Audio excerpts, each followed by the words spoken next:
Hello everybody, I'm Colin, and let's say for under $100,000 you would like the absolute best sports car in every single regard, meaning you'd like to be able to daily drive it, take it to the golf course, but you would also like to do some spirited driving and track days. Well, I present to you what may be the greatest car in that price point, the BMW M4 Competition.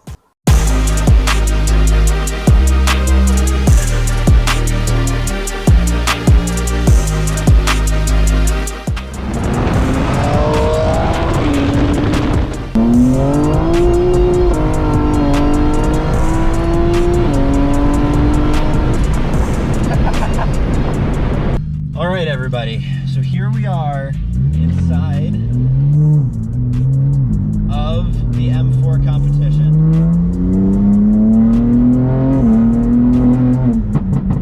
Oh man, this thing's fun. Oh boy, so where do I start with this car? So firstly, this car feels absolutely amazing right off the get-go.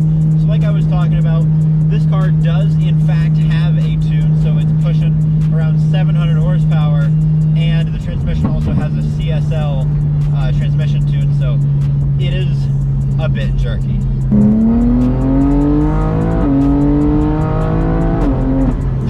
Oh, so this engine is the new for this car, S58 engine. So it's a 3-liter twin-turbo inline 6.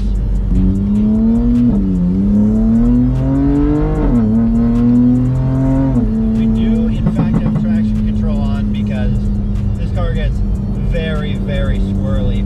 But this does have a 10-way traction control. So instead of just on or off or whatever, you can kind of just tune it to your liking.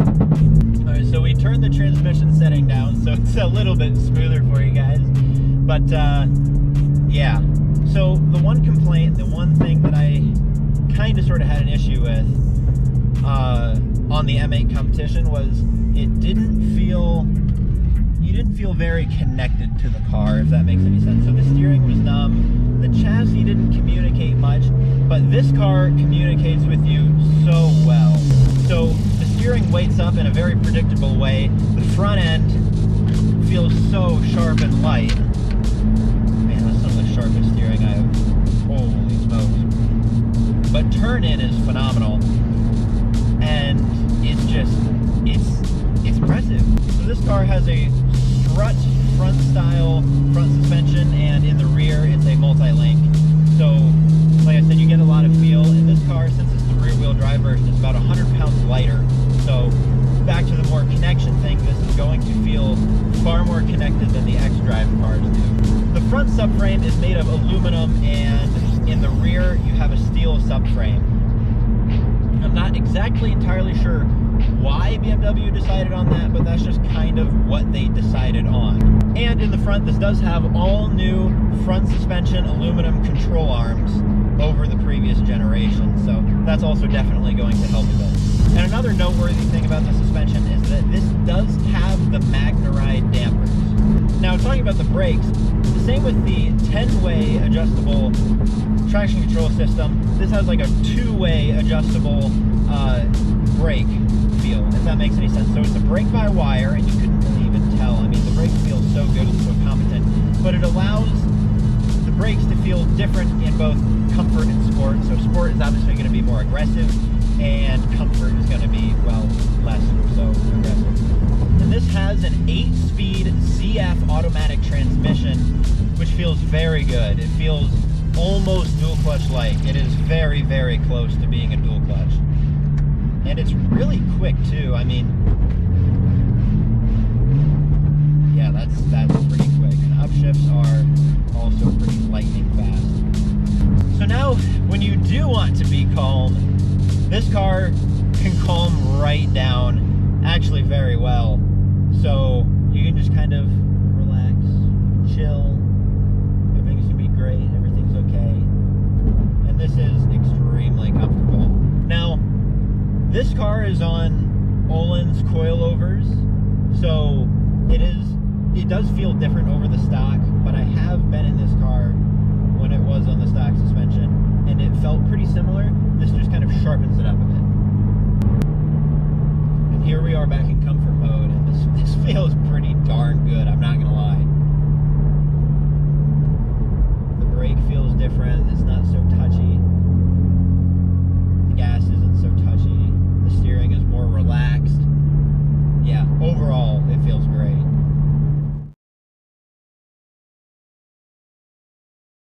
Let's talk about the front grille. Now, when this came out, this was a very controversial design, but I think it's grown on everybody and it's grown on me quite well. I absolutely love the overall design of this car, even the front end. I know people may say I'm crazy for that, but whatever. But they did have to put these massive grills on it for cooling. A lot of it is like all heat exchangers and air intakes and stuff like that, because BMW wanted you to be able to track this car reliably. So there's so much extra cooling on this car to help you do that. And let's talk about the wheel and the tire setup. We have a staggered wheel setup. We have 19-inch wheels in the front and 20-inch wheels in the rear. The front are 275 wide tires and the rear are 285s. And speaking of grip and performance and stuff like that, this car does have some modifications such as a tune. The transmission software was updated. So instead of pushing 510 horsepower, this car has about 700, which is absolutely wild. But we also have some functional aero that was added to this car, like this massive rear wing, some front splitters and canards and everything. And it also has a different grille as well from stock. So there's that. And if you look at the back of this car, this is a really good looking car from behind. Now, obviously, as I've previously stated, we got the massive rear wing. You have quad exhaust tips, which just look crazy on this car. And the overall profile of the rear is really cool looking. So yeah. So here we are inside of the car, and well, to say I like this interior is an understatement. So first and foremost, all the leather and everything in here is really nice. It's a very premium experience and what you would definitely expect, and I even think the interior quality exceeds the price point of this car personally.